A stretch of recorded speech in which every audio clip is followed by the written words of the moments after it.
how to recover emails in Gmail account.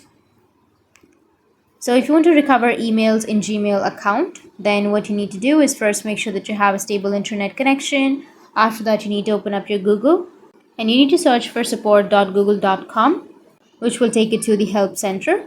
Now from the help center, you need to scroll down and here select your Google account. After that, scroll down again, go with fix a problem.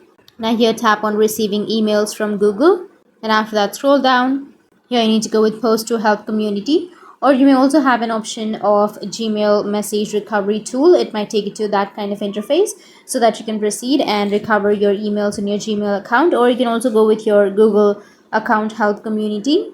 After that scroll down, tap on post a question, and from here enter the short summary, describe your problem, and then select your category. And after proceeding the steps, you need to go with post, and after posting you'll get some help. So that's it, and if you have any questions, feel free to comment below. Thanks for watching.